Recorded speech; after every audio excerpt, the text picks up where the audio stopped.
This is the BiggerPockets podcast, show 415. You're listening to BiggerPockets Radio, simplifying real estate for investors large and small. If you're here looking to learn about real estate investing without all the hype, you're in the right place. Stay tuned and be sure to join the millions of others who have benefited from BiggerPockets.com, your home for real estate investing online. What's going on, everyone? It's Brandon Turner, host of the BiggerPockets podcast, here with my co-host, Mr. David Green. David, thanks for coming back on the show again, man. Not that I was worried about you not coming on, but it's good to have you here again. There's literally nowhere that I'd rather be. Thank you, Brandon. All right, good. Well, today's show is all about billionaires, and I don't want that to scare anybody off. What really we're talking about today is some of the habits, the traits, the things that wealthy people do, and like, our guest goes into specifically how you can apply these things to your life. In fact, he goes into 3 specific traits that billionaires have that you can adopt to your life today to immediately become more successful in pretty much every area of your life this stuff applies to, which is pretty cool. So we're going to get to that in just a minute. But before we do, why don't we get to today's quick tip? All right, so our quick tip is simple. So recently I actually, on David's recommendation, I went and refinanced my house because he's like, we actually, in today's episode with Stig, we talk about the house I bought, and it was expensive. And I went and refinanced it, and I saved like, I don't know, almost $1,000 a month. I think it was like 700 or something like that. Way lower interest rate. It's awesome, right? But it brought me and David were talking about that earlier, and we were just talking about this point where like sometimes people focus so much on acquiring new stuff or trying to buy something new, build something new, hire someone new. And sometimes it's worth looking at what you have and saying, hey, can I optimize this better? Because like my work of refinancing this house wasn't that difficult, but I saved more than I would have if I would have bought in several new rental properties, which would have taken me a lot more work. And so that's kind of the quick tip today is whether it applies to, refinancing or something totally different. And if you're going to refinance, just call a couple mortgage brokers, call a couple lenders. I mean, if you're in California, call David Green, like whatever, like just call somebody and be like, hey, what rate can you offer me? What would my new payment be? And see what they can do, because it's just a good way to preserve some more money and make some more money.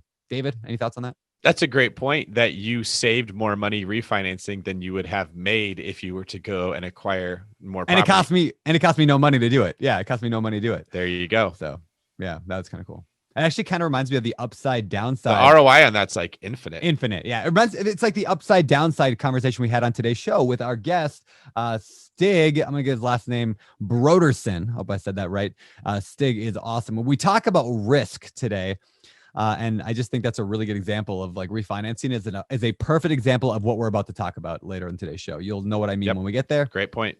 Yeah. So, anyway, listen, we go a little bit into stock market investing, a little bit like beginner mistakes, not a lot of time on that, but a little bit, because there's a lot of people listening to this that want a balanced portfolio, real estate and stocks. So we talk a little bit about that with somebody who has studied it like more than almost any person I've ever known in my life.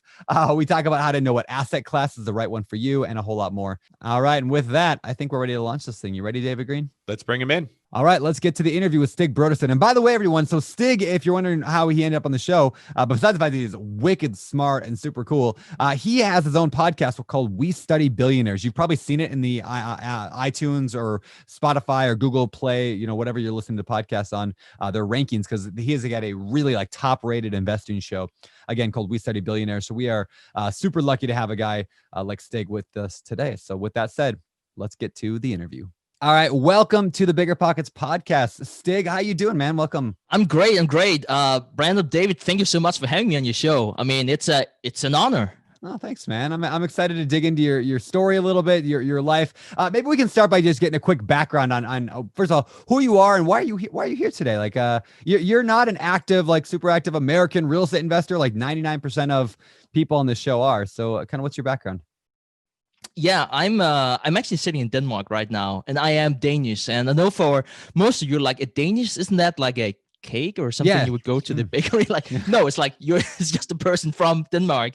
So yeah, I was here and I got to know your team. And so we just thought about it could be fun to like chat and perhaps I could bring something else to the game. I am not a typical real estate American-based investor. I'm definitely in this other weird thing, studying billionaires, talking a bit about stock investing. So, so I guess that's my background.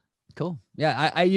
The reason I thought this would be fun too is because we, myself included, tend to get in these ruts where like all I do is surround myself with the same type of people who do the same type of investing. And so what I'm trying to do is get outside that zone a little bit. And I want our audience to as well think like, what else is possible out there? And then not so much even necessarily, maybe they're not going to go and invest the same way you invest, but I want them to think, and I want people to think, and I want to think the way that you think. I want to learn the way that you think and the way that you process. And I know you interview a ton of really, really high value people. People are very smart and very wealthy. And you've studied this, obviously. You have a podcast on that you study billionaires, right? So you know this stuff. And so I just thought our audience could get a ton of value. So why don't we start at the kind of beginning? All right. So Stig, my producer, Kevin here says that we need to ask you about your connection with BiggerPockets. And I have no idea what that is. So, what's up with BiggerPockets and you? You guys probably don't know it, but the next time we gotta meet up, not only will you have the traditional Danish dish I told you about before we started the interview, stick flæsk og persillesauce. Wait, I'm sorry. Stick fingers, vanilla sauce. Right, exactly. Okay, got it. Right. Got it. And so we will also have, I think I owe everyone on the team a beer. And I know that your team is growing, so it might be very expensive for me to promise that, but it's pretty cool. So Back in 2016, I actually didn't have a relationship really with BiggerPockets. I was in Seoul, South Korea, and I didn't know anyone, and I didn't speak the language. And well, whenever I say I didn't know anyone, I sort of like had this one cup of coffee with this random dude who was there. His name was Kevin, and he heard about me because we before then had interviewed Josh on our podcast. So that was more or less that. Josh gave us this great idea that we should have like a mic flag.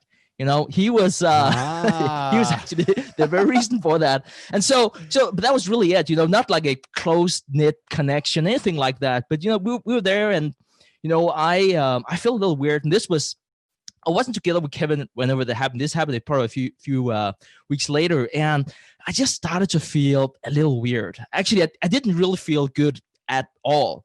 And I had to be hospitalized, and the doctors told me I had appendicitis and I needed surgery right away. And I know this, you're already thinking this is a morbid story. It has a somewhat good ending, so I do want to lead with that. And so nice doctors at the word, they were like, no, it's bad, you need surgery, we only have VIP suites available, but please show me your insurance. And so that was pretty bad, not just because I still, to this day doubt if they truly only had VIP suites available, or they could just feel I was a very, let's call it motivated buyer. And so I didn't have any valid insurance, and the hospital wouldn't take my Visa card because, this was a large amount in a foreign currency, in a foreign country even. And my bank automatically blocked my card because, it was just weird. It was just procedure. And it was daytime in Seoul, but like it was the middle of night in Denmark. So I couldn't call anyone for them to raise my limit. So what do? I knew one person there in Seoul, my friend from BiggerPockets. And he came to the hospital and bailed me out. And it was a pretty sizable, pretty sizable bill. Let's just call it like that. And I'm not telling this story because I want people to I don't want you, Brandon, to be flooded with hospital bills from your listeners. That's not what I'm saying. But I didn't know the guy. He didn't know me. But because of BiggerPockets, because he knew we had this relationship, he trusted me enough to just put the MasterCard down and be like, I'm going to pay for this. So guys, what can I say? I own you probably more than one beer next time. It's incredible what you guys have built with BiggerPockets. It's just unbelievable. Well, thanks, man. Yeah, I like to think of the BiggerPockets community as just it's weird because you think real estate investors, especially, and just people in business and entrepreneurship would be very against each other. But what I find is that most people in the BiggerPockets community are always for each other, right? We're always helping each other out and trying to grow as a community, which is just kind of a cool thing that Josh built. And, David and I are kind of carrying the torch today. So that's a very cool story. BiggerPockets saved your life. You can cut me a check in the future if you'd like to. Stig, I'll take. That's cool, man. Will do. All right. So let's talk about billionaires for a minute. First of all, where did the whole idea, what's the story behind We Study Billionaires, the investor podcast network? Where'd that come from? Yeah, so it's a good question because studying billionaires, it seems like such a tall order. I mean, who would even start doing that? So, this goes all the way back to 2012, 2013, probably even before we started. And, I just hated my day job. And I'm sure a lot of your listeners can really resonate with that. And so, I met with some friends of mine, and one of my friends claimed that being successful is not really a secret, which was, nice to know, because to us, it was like this big black box. Some people were rich and we definitely were not rich. So how did it happen? And his idea was, and by the way, he wasn't rich either, but his idea was just that you could just do what other successful people are doing. And, even if you're not doing as well as a billionaire, I mean, hey, you might still end up becoming a millionaire. So why not go into some of the same habits at least? And, we had a few beers at this point in time. So, we were just all about, big talk, like we got to conquer the world, right? Yep.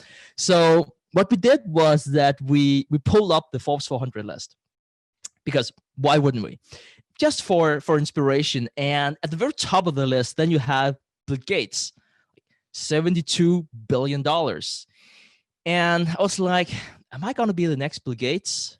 Well, I probably couldn't think of a person in the world who would be as bad as creating a new Microsoft and disrupting technology as me. So, so much for being the next billionaire, right? So number 2 on that list, that was Warren Buffett. Mm. Well, a measly $58 billion, but still, Poor a nice guy. chunk of change. Poor guy. Poor guy, right? Yeah. So to some extent, it seemed a lot more like me. And keep in mind, I didn't know anything about stock investing, but he was sitting at home figuring out what to invest in. I mean, it didn't seem easy, but it seemed a lot easier than what Bill Gates did. So, sure. Reading about him and he just fascinated me, because he started talking about he was always tap dancing to work. And if there was one person that wasn't tap dancing to work, that was me. And he didn't have a boss. Check. I like that idea, not having a boss. So I decided to figure out how do I invest in stocks. And at that point in time, I thought perhaps I could be the next Warren Buffett, and it probably took me 1 to 2 seconds to figure out that I'm not. No will I ever be. And so being a student at Warren Buffett, I went to this Warren Buffett community, and this is as dry as you could probably think. So I would go to this online community about Warren Buffett, talking about stock picks, and I met my co-host back then, and we talked back and forth about not to the same extent as BiggerPockets, but it was still like, hey, stranger, let's see if we can help each other become wealthier. Let's help each other, invest. And so, I would say at that point in time, we had a reasonable idea how to invest. Or let's say I was just less bad. But based on that, we decided to start what was called The Investors Podcast at the time. That was later rebranded to We Study Billionaires. So you decided to start a podcast to study billionaires, and then I'm assuming you started investing as well. Like, I mean, you're into like stocks and stuff right now, right? Like, what do you personally do investing wise? Like, what have you taken from all these people and applied to your life?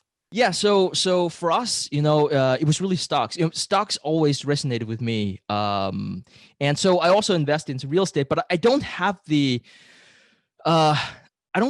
I think there was just some asset classes that speaks more to you than other asset classes. There's just something that just makes more sense. And so, for someone like me, I could probably have chosen any other billionaire if at least that billionaire has been at top of the list. But the whole idea about sitting at home, I tend to be an introvert kind of guy, but sitting at home, studying, doing some research, investing.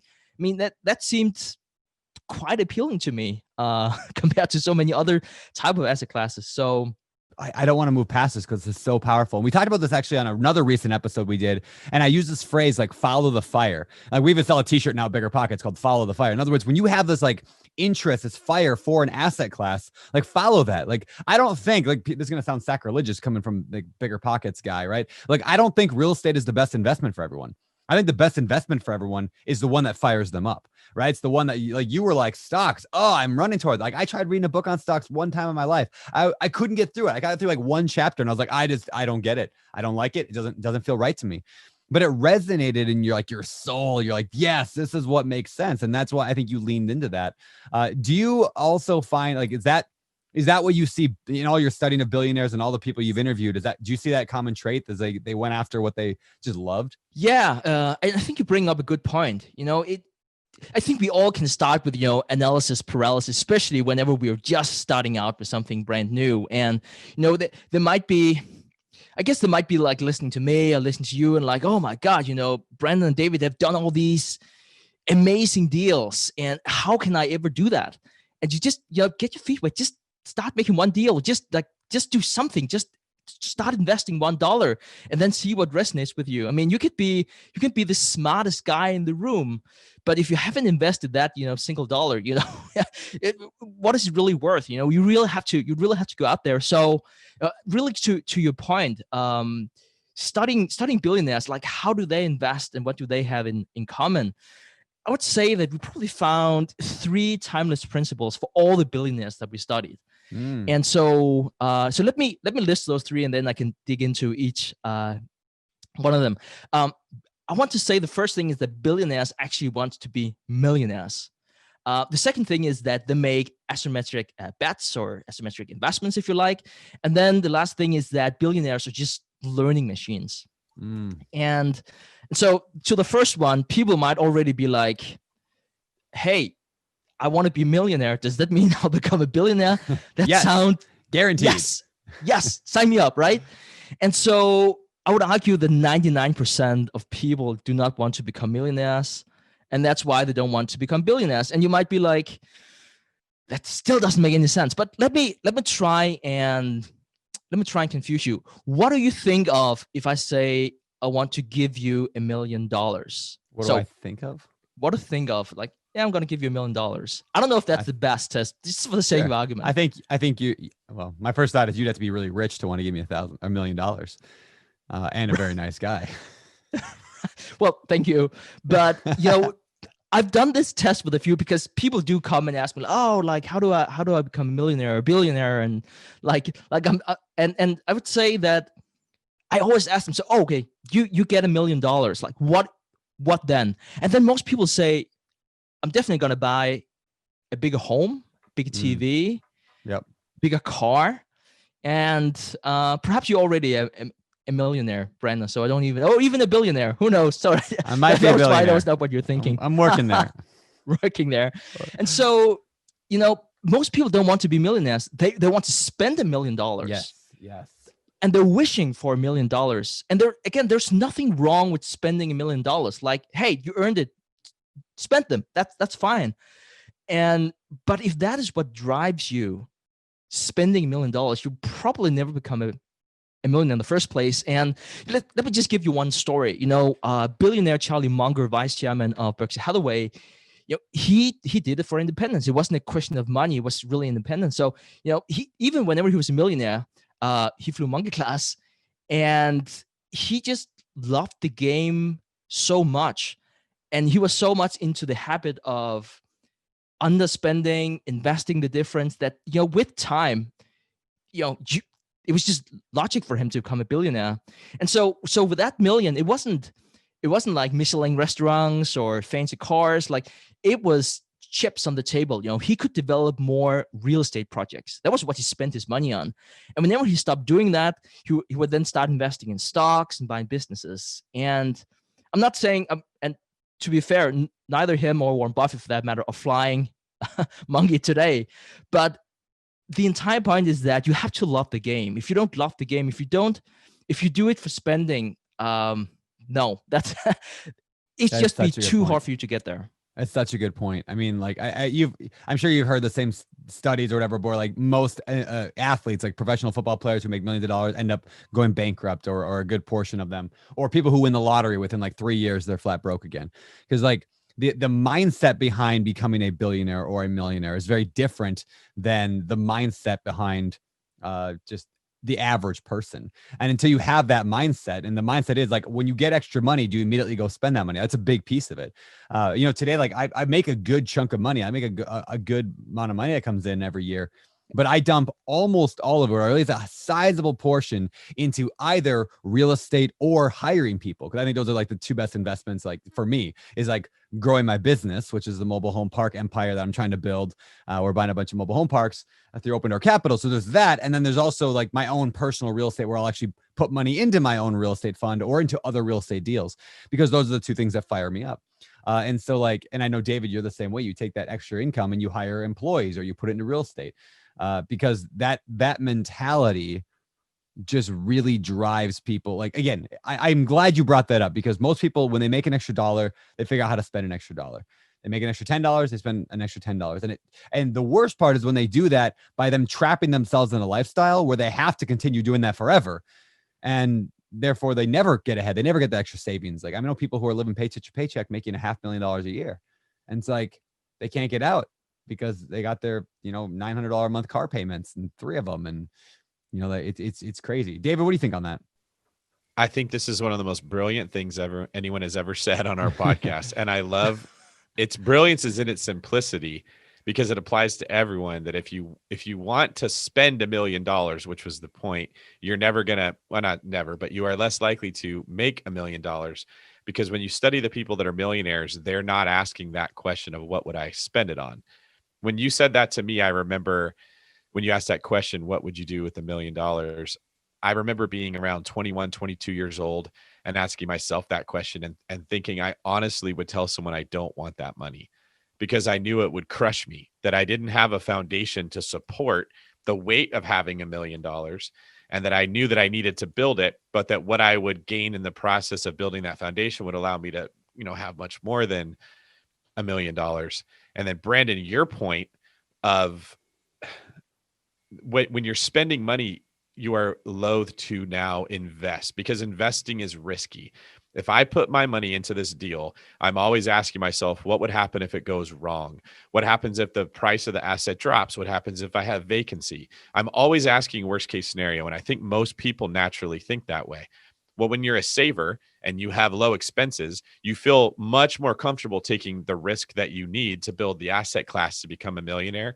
When you're not good at saving and you know that, or you don't have a lot of money in the bank, when someone presents you with the opportunity that the millionaire would jump on, the first thing you think is, what if it goes wrong? I can't support this. And then you don't take action. So it really is an amplified process of saving money, allows you to be more aggressive with making investments, which grows your net worth, which makes you more experienced, which gives you more opportunity. And you love that game, as opposed to, as soon as I get $1, I spend it. So I'm always afraid to invest, and I can't get out of my job and putting all my time into this W-2 because I need it to pay for the things that I've already bought, that I the car payment, the big house, whatever it was. It really is that simple. And each of you made amazing points. I could talk about this forever. I think everyone should listen to this and really ask themselves that question. If I got $1 million right now, what would I do with it? So Stig, let's talk about the first one was billionaires. They want to become millionaires. And I like to tell people like wealth is not an accident. Wealth is not a, like I got lucky, I got in the right place at the right time. I mean, yes, there are examples of that, but almost every wealthy person I know became wealthy because they were intentional about becoming wealthy. Like it's a skill. Like I wasn't born naturally good at anything but crying and, crap in my pants, but like right. I'm good like today at real estate because it's something I practiced and I read about and I studied and I followed the fire to get there. So if that's the first thing, is they want billionaires like had an intention about it and they want to become millionaires. What was that second thing? Let's move in there. Yeah. So the second thing would be that billionaires take asymmetric bets. And, you always hear that, great risk, great rewards. And, billionaires would just disagree with that. I mean, you could still take bets that if you're right, you would be ridiculously rich. And if you're wrong, you just didn't lose much. And so, if you take the story of Richard Branson, he, and this was all the way back in 1984, but I just love this story. He was stuck trying to leave Puerto Rico for the British Virgin Islands, and his flight was grounded. So he figured out how much it would cost to charter a plane from Boeing. And then he compared that to how much, if you had to pool that across all the passengers, how much would that be? In case you're wondering, that would be $39 apparently. And so, he just went, down the aisle trying to sell tickets just to test it out, talk about a minimal viable product. He didn't even have a plane at the time, right? And so that was really the birth of Virgin Airlines. And you probably know that as a discount carrier today. And you might be thinking, well, starting an airline, that is super, super expensive. Like how can we do that? Was it because he was super rich? Like he already had a record company at the time, but he actually didn't make that much money because of that. And it does take a few $1 million to, buy a commercial plane. But what he actually did was he called up Boeing, and he can be very, very persuasive. And he convinced them that, he would try and lease a plane just for one trip, just one trip. And the plane he was talking about, that was already, it was already grounded. Like he could just, hey, let me just pay the operating cost just for one flight. And what he said to Boeing, if this is successful, I'll buy the plane. But if this is not successful, yeah, I don't know if you're going to lose money, but at least I'm going to pay for, one trip. And so he gave Boeing an asymmetric bet. And in return, he himself got an asymmetric bet. Because, yeah, what happened if he was successful? Well, he probably had to sell a few bucks for that. But, if he was successful, and he was pretty sure he would be, he could start his own company, and he would get, validation right then and there, whether or not it would be effective. And so, we've seen that story so many times. I could also mention, Bill Gates starting Microsoft with Paul Allen. He dropped out of college, as I'm sure you guys know, because he was worried that he would miss out on the personal computer revolution. So he basically made a deal with his parents that if he couldn't make Microsoft successful, well, he would just go back to school. Yeah. And so that was an asymmetric bet. If he was right, hey, that's Microsoft. And if he was wrong, what did he lose? Like a semester, 2? Yeah. And he would probably get an education worth much more than the one he was getting just from failing in doing Microsoft. So we just see a lot of those asymmetric bets with all the billionaires that we're studying. Dude, that's such a good point, because oftentimes I think we look at bets and we look at things as like a 50-50 odds. Like, well, if I win, I'm going to get a lot of money, because like that's how gambling, right? Like you put all your money on black, or it's like you either win or you lose, and you lose everything or you win a lot. But the reality is with business, especially, and I see this really in real estate. I see it a lot in real estate, in that like there's so many opportunities where there's tiny, minuscule risk with the opportunity for significant reward. It's like so out of balance in our favor that it's not like, well, I think most people, when they think of investing, they think of real estate, or they think of stocks, they think of any kind of investing as that's risky, boy. You sure you want to be putting your money in that? You might lose everything. It's like the world thinks it's like a 50-50 chance you're going to lose everything. And that's what investing is, but it's not. It's usually like starting a business doesn't cost that much, but the upside is huge. Buying a real estate deal, even making an offer. Here's a real tangible example. We make offers on real estate deals all the time. David does as well, right? We're making offers on deals. Like worst case, usually, let's say, for example, I'm going to go offer on $1 million mobile home park, right? I'm going to put down $10,000 in earnest money. Now that sounds like a lot of money, $10,000 that I'm risking. But the truth is, like, I get that money back if I back out for the right reason. So there's a lot of these bumpers we set up to be able to reduce our risk. And then even if at the end of the day, I didn't get that $10,000 back, that's $10,000 at a very low chance of losing 10 grand and a very big chance of making hundreds of thousands of dollars. And so, like, especially when you're talking investing, we're talking about 5, 10, 20, 30-year timelines. It's almost, as long as I can manage correctly, there's almost no chance of me not making hundreds of thousands of dollars off that. So that's that asymmetric, like, bet that billionaires are making. That's kind of what you're saying. Am I summarizing that well? Right. Yeah. Much better than me, by the way. But yes, it's exactly what I'm saying, Brandon. Yeah. That's so, it's another one of those points I never really thought about. Because again, like, I think the world just kind of looks at these bets as a 50-50. David, what are your thoughts on that? It's another brilliant point. And I think as you were talking, Stig, I was thinking about why it is that people tend to think that risk and reward are always equal, that the more money I can make, that inherently there has to be more risk. And it's always the inexperienced who assume that. When people ask Brandon and I, should I flip a house? I don't know. What if I lose all my money? What if it doesn't sell? We tend to inherently give advice. Well, could you rent it out if it didn't make money on the flip? If your rehab budget went too high, would it cash flow? That's a perfect example of how we are naturally thinking. Dude, so true stories. I've said this on the podcast before, I think, but when I was looking at moving to Hawaii a couple of years ago, and my houses before were like in the $200,000 range. Like that was a big house for me. And then all of a sudden there's this property that's almost $2 million out here in Hawaii that I really loved. I fell in love with this house. I know they say don't fall in love with your house, but I fell in love with the house. And I called David and I was like, dude, there's this amazing house. There's no way I'm going to buy this thing. There's no way I can do this. It's 10 times more than anything I'd ever bought before. And he asked, like, in the logic he walked me through was, let's walk through the downside. So let's say you have to rent out the property. It's a 3-unit property. So you have to rent out all 3 units. What happens? I'm like, oh, I guess I break even. He's like, okay, so what's the upside? What could you get if you held this property?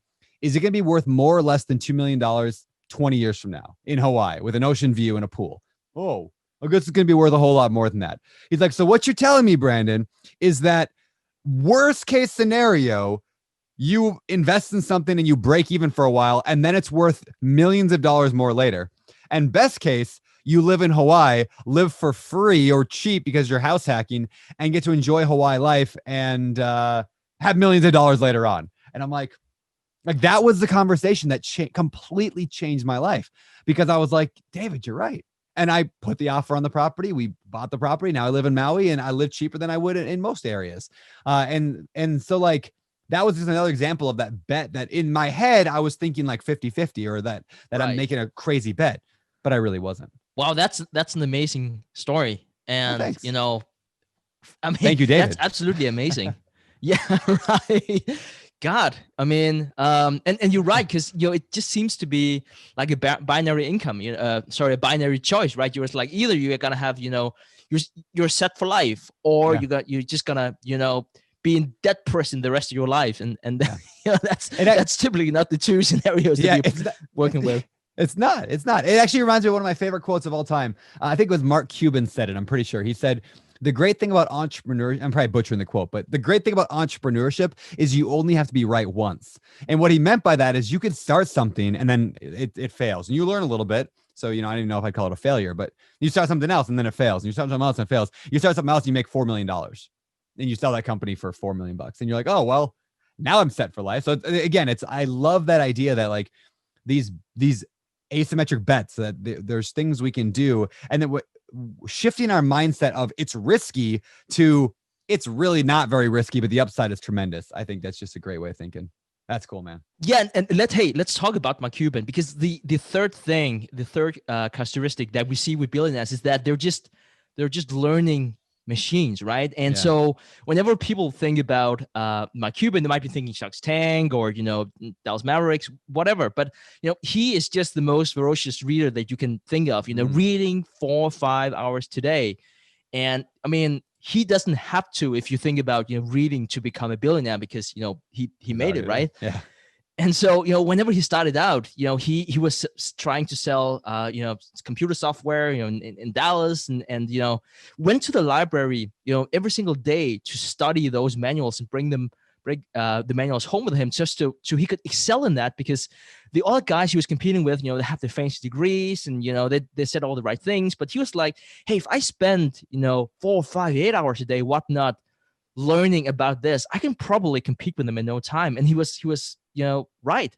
And especially like if you're in sales, degrees are one thing, but like if you can sell, everyone wants to work with you. I mean, that's just so powerful. And so his idea was really, hey, you can pay tens of thousands of dollars going to college, or spend $20 and read one book in one day, which is the most valuable lesson another accomplished person have spent a lifetime learning. And that was just his process. And to me, that was just absolutely amazing. But Mark Cuban is really just one example. I mean, billionaires are by nature just super, super competitive, because business is the ultimate sport. I think that's a quote I have from Mark Cuban, right? Yep. And so you compete 24/7. And if you don't keep learning, you'll just lose. I mean, the only way to stay competitive is just doing like going into the right habits, learning, outperform your competitors just by being smarter than them. And yes, we can enjoy the proceeds, but going back to the first point there is that as much as you can enjoy your proceeds, it has to be a habit. It has to be something that's fun.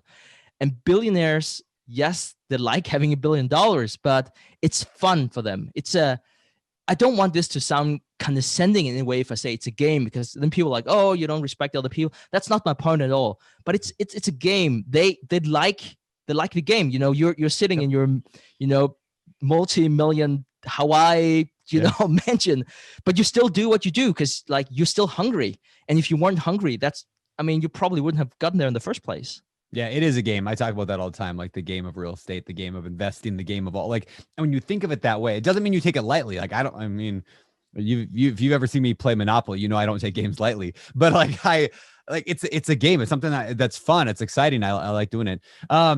This is phenomenal. I mean, those three things for billionaires, like the fact that they do study and they're voracious readers. I love that.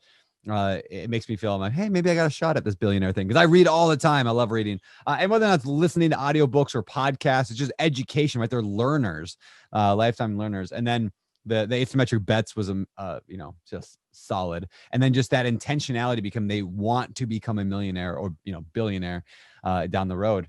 I think it is solid. I want to shift a little bit, and I want to talk about something that you are really good at and I'm really bad at, and that is the stock market. So I don't want to spend a ton of time dissecting the ins and outs of the stock market, but for somebody who maybe wants to get started, like diversifying their portfolio, maybe they've been doing real estate for a while and they want to start setting aside money in the stocks. Where do I start? Like, what's the first steps? What have you found to be a successful strategy?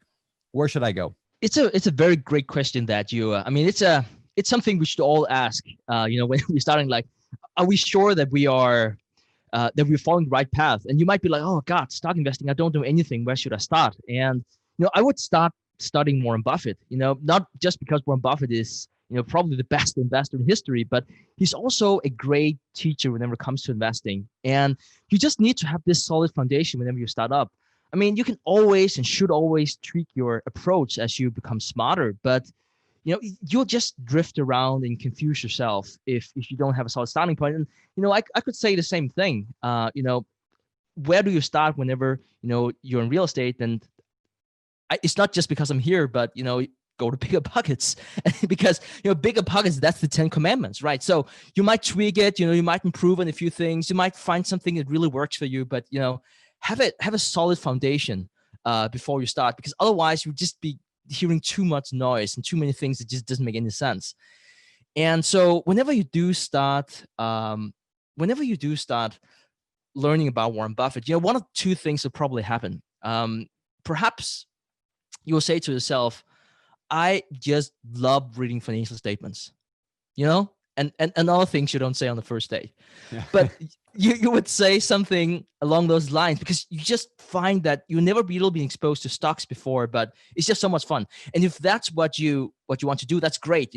Definitely stocks are for you. I mean, that's the fire you're talking about in the beginning, right? Then the more likely thing that will happen is that you find stock investing super boring.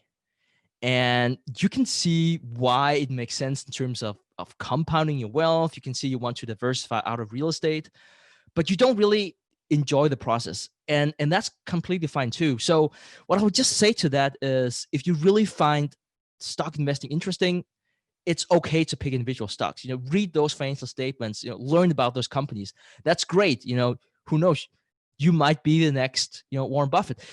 If you don't enjoy it, buy an ETF, buy, a global stock market ETF, something really, really cheap from something like Vanguard, and just say, I'm just going to put, the same amount into that stock market every single day. I won't get the same amazing returns as I'll be doing in real estate, but, I don't have to, because I don't spend any time on it. And it's something that's not as correlated. And it's just in terms of a mindset, you're doing okay. You're probably going to do more, better than most, but you'll get the average because you're buying the average, and that's okay too. Yeah. I think a lot of people look at investing like it's a science because it involves money. Just give me the step-by-step blueprint and I have to do it well. But what you're saying here, Stig, is that it's more of an art. It's like a sport. We can all love sport. We all want to play sports. It doesn't mean that Brandon and I are going to pick the same sport based on our body type or what we love. Stig is drawn to a different sport than David or Brandon would be drawn to. So that's the first thing, is give yourself permission to chase the sport that you feel like you would be best at. You know, Brandon and I talk, and he wanted to go train jujitsu because he's built like Dalsum from Street Fighter. It makes a lot of sense. It wouldn't make sense for him to be a horse jockey. That would be terrible. Like the horse could probably ride Brandon. Don't limit me, David. Don't limit me. All right. Okay, Seabiscuit. We'll let you get out there. But even athletes, this is to build on your point, Stig, they train in other sports to help them. You see a lot of defensive or offensive linemen in the NFL that train MMA because they're trying to build a base. They're trying to get better with their hands and their feet moving. And they see elements from MMA that will help them in their job. So I think there's absolutely a place for the real estate investor to have a part of their portfolio in stocks, or the stock market person to have some other options. If you look at business like it's a sport, you'll give yourself permission to make those decisions. And Stig, you also made a great point that it's not disrespectful to call it a sport just because there's money involved. If you look at professional athletes playing a game, most of them are more passionate and take that more serious than everybody who's going to work every day at their W-2 job that are not engaged in it. They don't want to be there. You know, Tom Brady just ripped apart my Raiders yesterday at 43 years old, somehow still just so passionate about playing this game. And we all admire that. Tom Brady said, I want to be a quarterback. I don't care if I have physical limitations or I'm 43 years old or I can never eat a tomato for the rest of my life because they're unhealthy. I love to see the people that have that same passion with what they're doing, where they're investing and how they're building their wealth. Yeah, that's really good, man. Stig, when it comes to the people that you see are successful at what they're doing, have you picked up on a pattern that certain personalities tend to do better with certain types of investing? You know, I think it comes back to like what really fires you up, and let me try to put that into two different categories. I found that people tend to be either tangible or intangible, and so I'm not a tangible person. Like if you told me how to, like, I don't know, fix a toilet, or, you know, put up a sink, or like I'm like all thumbs, right? I can't do any of that. So I think there is a tendency to be, a lot of people are very tangible and they're very good in real estate investing. You know, they go out there, they look at the property, they're like they just have like intuition for it, and there's probably something like in the first 5 minutes of like, this is great, you know, using Brandon's metaphor before, you know, about falling in love with the house in Hawaii. You know, I fell in love with stock investing. I'm an intangible guy. You know, I don't want to drive different places and look at properties. That's just not my game. I don't have any issues with them. I'm sort of like using my own playbook in terms of, you know, I am invested in real estate, but I have another person doing it who I trust, who are much better than me because he's tangible. Whereas for me, it's like it has to make sense. You know, Warren Buffett is quoted by saying, if it doesn't make sense for you right away, it will never make sense.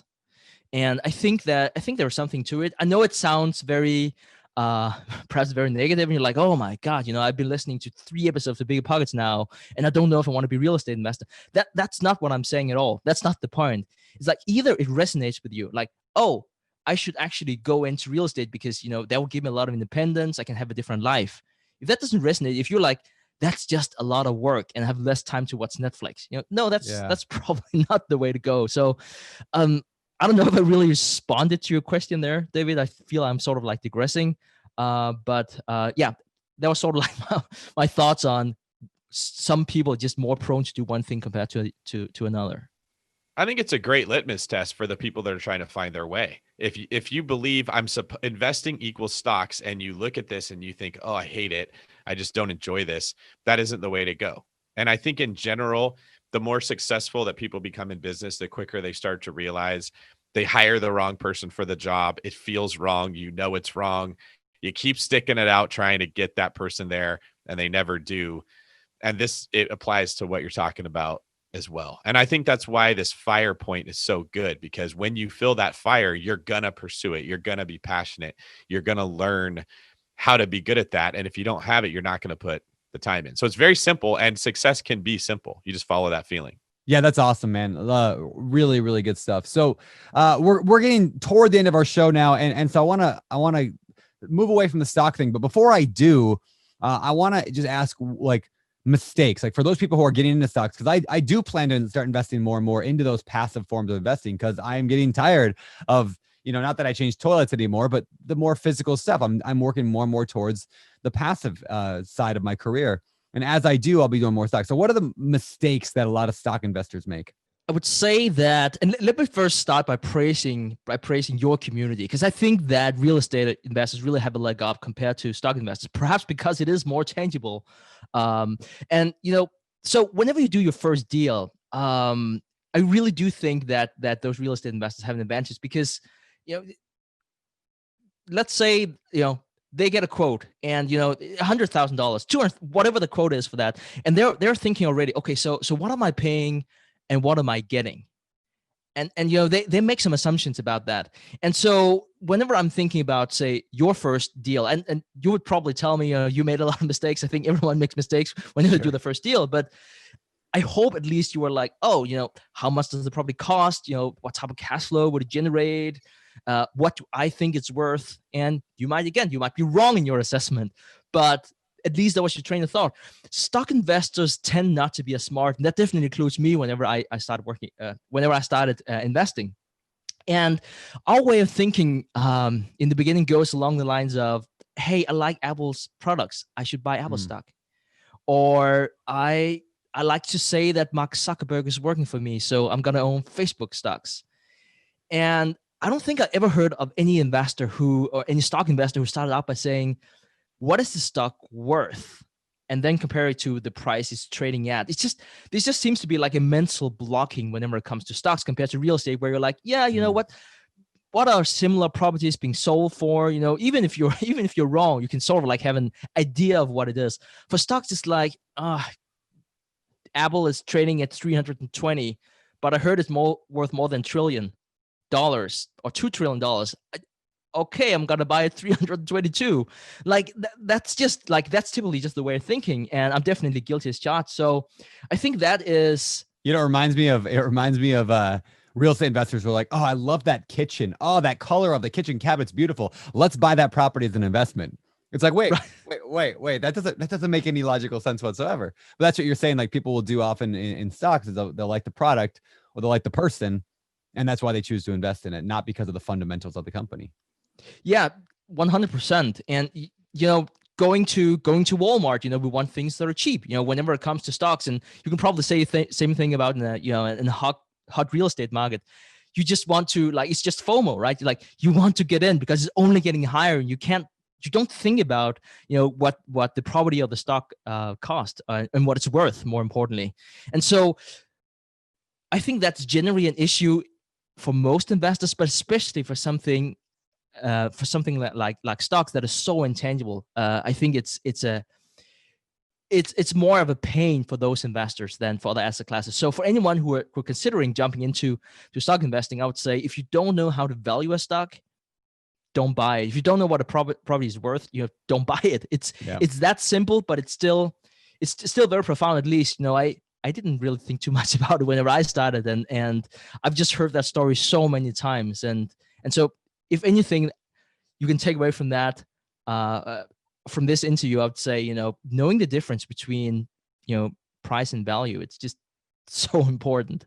Well, there's no comparables for a stock. You can't say, well, that the one down the street sold for X, so this one should be worth Y. And it's really more akin to valuing it based on the price to rent ratio or the ROI that you can get on the investment. Like, investors tend to look at this from a cash flow. If we look at the internal rate of return and we say, okay, how much could my money do here versus there? It's more similar when you're evaluating a company, is you're saying, what is the strength of this company and how much would I expect it to grow the money versus, well, Google traded at this and some other tech company traded at that. That other company's cheaper than Google, so they must be the better bet.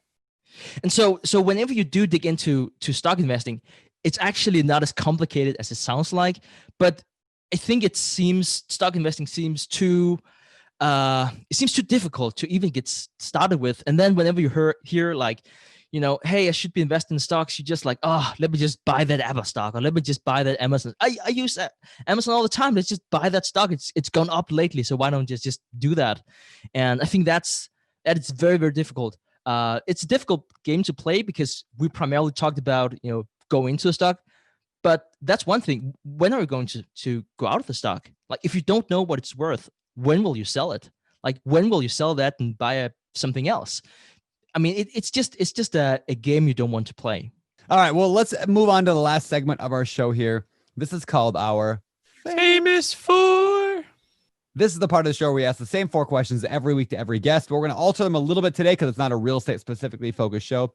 We'll call it the famous, 3.5, we'll call it. Let's get to the famous 4. Again, we're going to alter this a little bit. Normally we ask what somebody's favorite real estate related book is, but I want to alter that a little bit and say, what's an episode of your podcast that people should go listen to later to kind of, get an idea of what you guys have to offer? What's a good episode to refer people to? So we study billionaires, obviously, and I could give a lot of handouts, but, and in the end, business, it's all about business. And whether it's stock investing, real estate investing, it's all about people. If you understand people, especially if you understand people in a business context, you just like, you're way ahead of the pack. So I would recommend a book called Never Split the Difference. We just did an interview with the author Chris Voss, and I highly recommend that. It just came out here a few weeks ago.